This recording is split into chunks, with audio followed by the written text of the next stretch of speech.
Alright ladies, getting stuck in romantic obsession over a man is exhausting. One day you meet a man who's attractive, exciting, magnetic in a way that you can't quite explain, and you find yourself daydreaming about him, imagining a future with him, and thrilled by the idea of you two together. But life often throws obstacles in the way and you can't be together. And maybe it's because he's emotionally unavailable, or maybe he lost interest, or maybe he's an ex that you were supposed to be over, and you think about him obsessively until you can't get him out of your head. And this mental state is overwhelming. Okay, I've been there myself. It is a romantic obsession and it has a name. It is called limerence. My name is Ismael Gomez and I help women avoid time wasters and finally attract a man who actually commits. And in this video, I'm going to show you how to stop thinking about a man that you can be with. Okay, so let's begin.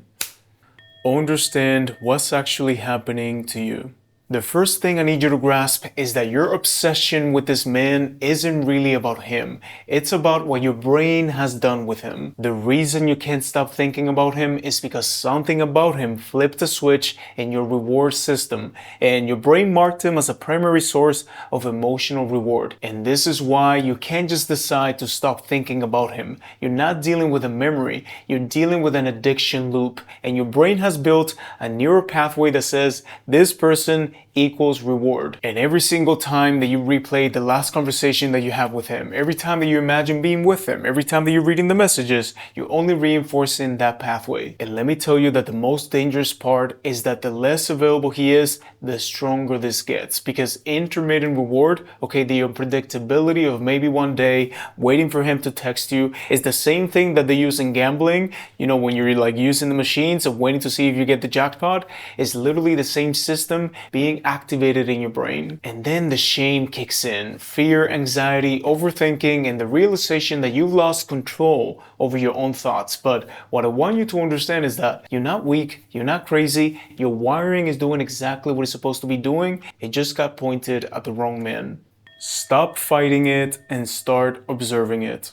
Most of my clients come to me having spent months trying to fight it. They blocked him, unblocked him, blocked him again. They journal about it and they try to reason the way out of it, and it only kept getting worse. And the main reason is because whatever you resist persists. So whenever you tell yourself don't think about him, your brain is going to do the exact opposite. And the thought is going to get louder, bigger, harder to push down. And then the self-criticism is going to start. And you're going to be thinking, why can't I let this go? What is wrong with me? Now, the other problem with fighting it is that the fight is going to keep him central in your mind. And he's still the main character in your story, maybe now in a negative way instead of a positive one. But even when you're trying to get over him, you're still defining yourself in relation to him. And that is not freedom. That is just the same obsession wearing a different costume. So the way out is not to fight, is to observe.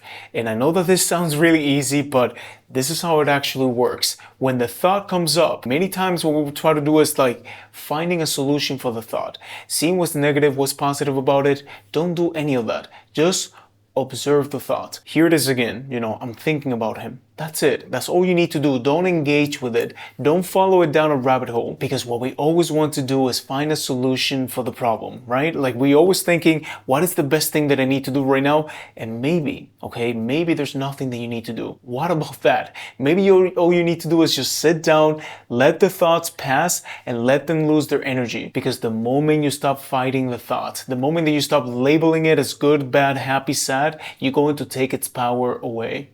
Use him as information about yourself. Limerence is not a minor inconvenience, it is a formative experience, and one way to get value out of it, instead of just suffering through it, is to use it to understand yourself better. So instead of asking, why won't this man leave my mind? What if you ask yourself, what does this man represent to me that I haven't been given myself? Remember what I always say, that no one is inherently special, only your mind makes them so. So I want you to sit down and think about this question honestly, okay? And I know that it's not easy or quick, but you have to look at your whole life, because this man is a mirror. He's giving you information about yourself, and if you don't pay attention, you're gonna keep falling in the same traps, you're gonna keep falling in the same patterns. And I know that it's easier said than done. I've been there myself, like I said, many years ago when I was going through intense heartbreak, obsessive thoughts, and all I wanted to do was just wake up and completely forget about this person. And I think that is the most painful part. When you feel stuck and you're trying to figure it out. I mean,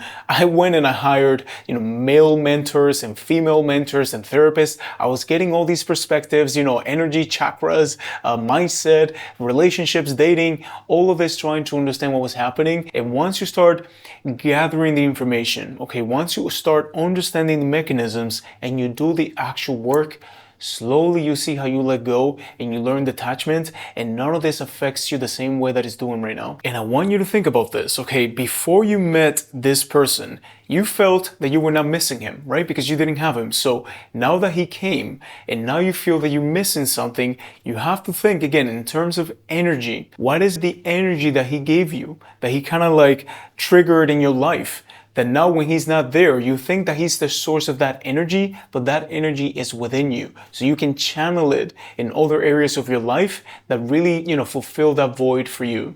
And the final point, stop feeding the obsession.